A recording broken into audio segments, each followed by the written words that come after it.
Angela Merkel loses her influence on Brexit, Emmanuel Macron prepares to intervene, and Sir Keir Starmer gives up on leadership.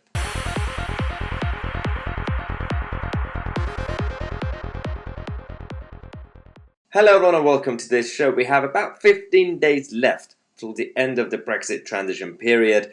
Let's see how many deadlines we're going to have between now and then. But the latest that we have is that Angela Merkel went to the Bundestag, the German parliament, to speak to her obviously colleagues and to give her some sort of latest statement and an update on her position on the Brexit trade talks. It's quite interesting because two things matter. One, she's been very quiet recently because she's decided to allow Barnier's negotiating team to take charge, as opposed to Emmanuel Macron, who's been making statements and comments on a daily basis on fisheries.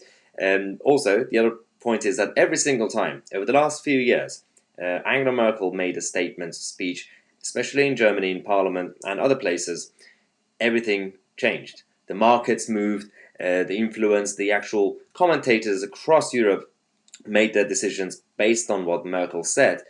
Not this time, because this week, today, she went to, as I said, Bundestag. This is actually in the FX Street, the website that obviously shows the market movement. So she mentioned that the progress being made in the Brexit talks. She finally actually broke her silence to say that we actually prefer a deal, and we actually do want a deal. We no longer want to punish the UK because she's realised that her economy actually needs Britain as one of their biggest customer. But then she's also said that we are prepared for a no-deal scenario. Now, the market reaction for the first time is that the British pound doesn't seem to be showing a significant reaction to these remarks. As of writing, obviously the pound to dollar was only up 0.4% on the day, and there's nothing actually changed in terms of the influence that she had across Europe in general. It's fascinating because ever since Ursula von der Leyen, who used to work for Angela Merkel in her government, has been in charge of the European Commission, all the attention is now going to Brussels. It's going to Ursula's team. But when we had Juncker, who as the head of the European Commission, you still basically had Angela Merkel running the show. She was making all the big statements, all the PR stunts. Every big decision came from Berlin. Not really. I think Ursula von der Leyen has fully taken control of the European Commission and the European game. So following those remarks, we also had Boris Johnson coming out to say that at this point, it's more likely that we are going to have a no-deal scenario, or as we say, an Australian-style Brexit on WTO terms. So the whole point of this is that the UK government are saying that we're still fine with negotiating. You know, if you give us, or if you agree to a normal trade deal with no political alignment. But as they've said themselves, our position is still is that we want to reach an FTA, but it is still the case that the most likely outcome is still leaving on Australian terms. This is coming from Downing Street, and again, even this hasn't really had any immediate reaction in the markets, according to FX Street, which is absolutely fine because the position hasn't changed from the UK side. Now, what we've been having is that now we're hearing that Merkel and Macron are finally intervening. So, according to the Times, I'm sure if you've been following this channel, I did report that the European Commission and Michel Barnier's team have told all the European countries to not answer any phone call that comes from London. Don't talk to Boris Johnson separately. He wants to divide and conquer. Let's just stay united. Just stay behind Michel Barnier. But no, at this point, Macron and Merkel want to intervene. I'm not really sure how that's going to work, considering Merkel's comments don't really have any power. And also, Macron has been crying about fisheries, and no one in Europe is actually even paying attention to that anymore. So I think this is going to be an interesting game for them. Now, the latest that we have is that Ursula von der Leyen came out to make a statement. Nothing really new. She's basically just said that, okay, we want a deal, but the UK have to compromise and cave in. And as things stand, I cannot tell you whether there will be a deal or not. But I can tell you that there is a path to an agreement now. The path may be very narrow, but it is there. And it is therefore our responsibility to continue trying. I mean, like, this is the whole thing. Every diplomatic speech, when they make the press and the commentators, they have to dig deep to actually find out what they're talking about. Because otherwise, on the surface, it's just meaningless. All these words are just meaningless. They gather the press around to give an update. Nothing's actually being said. They talk a lot, but nothing actually is being said. And now in the UK, people are kicking off.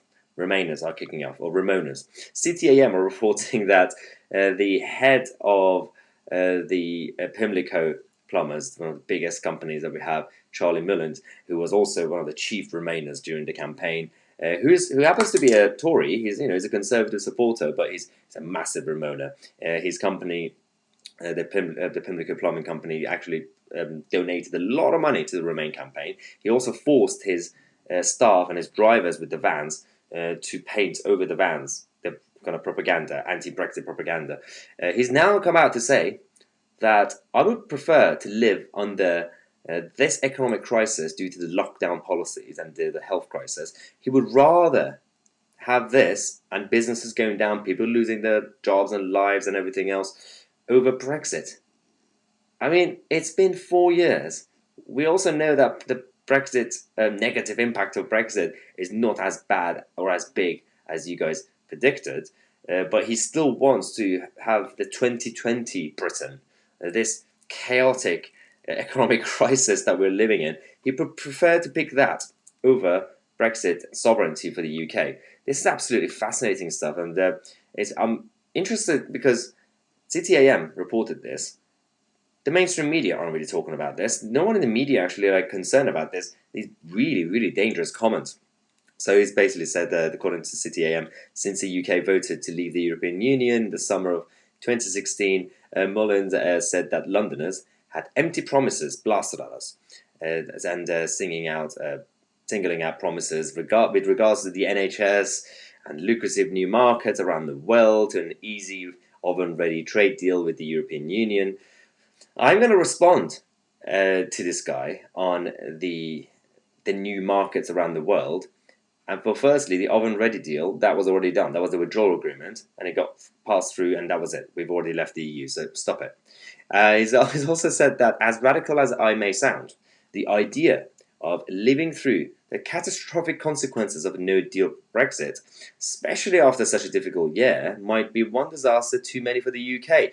So he admits that the 2020 situation, the lockdown stuff, had been bad. But now he still wants to pick that over the others. Now, he mentioned new markets. Let's talk about facts, Mullins. Let's talk about some facts, because Liz Truss, who's in charge of our trade negotiations, every single day she's coming out with a new deal. Today she's announced a new trade deal with Mexico. That now makes it 58 countries that we now have an agreement with. And she says that it's our 7th deal with a member of CPTPP, an agreement of the 11 Pacific nations covering almost £9 trillion of trade. So a lot of these trade deals, the 58, so some of them are the new independent countries that are new trade deals that had no relationship really with the European Union. But the big chunk of them are the ones that already had agreements with the European Union. These are the countries that Remainers and the European Union said, if you vote to leave the EU, if Britain becomes independent, you can't just copy and paste the trade deals that we already have with the EU and have just created independent and bilateral trade deal with these countries. We did it. Liz Truss, on a daily basis, she wakes up, finishes a cup of tea, signs a trade deal. Finishes her lunch, another trade deal. Dinner, another trade deal. Liz Truss remains the best cabinet secretary that we have currently in this country.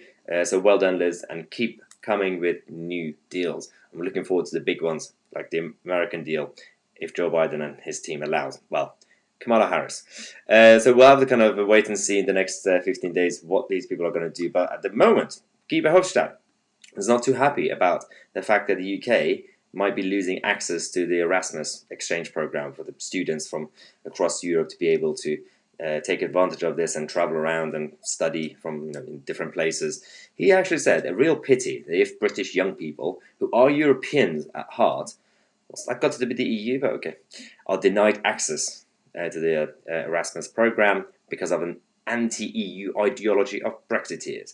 We are all Europeans. Our young people should inherit opportunities, not barriers. Europe has got nothing to do with the European Union. I just dropped my phone. He makes me that angry, this guy. And UK losing access to this program, it's because of the European Union. The whole agreement was supposed to be to maintain a lot of these arrangements because of our relationship with Europe. But if we are losing it, it's because of the EU. We don't want to lose it. A lot of students in Europe don't want to lose it. It's the bureaucrats in Brussels who are causing this trouble. So calm down, everybody. Now, I'm going to finish this video by talking about one guy, Sir Keir Starmer, the leader of the opposition, who's now given up on leadership. You know, remember that new leadership, new management? No. Today we had the last Prime Minister's questions in Parliament before Christmas, and we have 15 days to go to the end of the Brexit transition period. And he had is able to ask a lot of questions. The Prime Minister, he didn't ask one single question on Brexit. He didn't ask one single question on how the trade talks and negotiations are going. He's not really concerned about Brexit anymore. The guy who came up with the idea of a second referendum for the Labour Party as a policy when he was Brexit Shadow Secretary, and then he became leader. He kept flip-flopping. 1 minute he's pro-Brexit, next minute he's pro-second referendum, third referendum, and now I don't know exactly what he wants because he's completely given up on scrutinising the government. We have no one right now to scrutinise Boris Johnson on a number of issues, but especially in the Brexit trade talks. So we're just going to have faith and just trust Lord Frost and Boris Johnson to sort it out because the Labour Party aren't really doing their job anymore. So I just wanted to call out Sir Keir Starmer because he's absolutely useless. Thanks again for watching. Don't forget to subscribe to the channel. We're going to have daily updates on Brexit, but I'm also going to talk about other issues in the next video tonight at 8 p.m. We're going to talk about a number of other things, including lockdown, including Wales, and Harry and Meghan. If you've missed them, they're coming on the show, not as guests. Thanks again for watching. I'm Tousi, and I'll see you guys in the next video.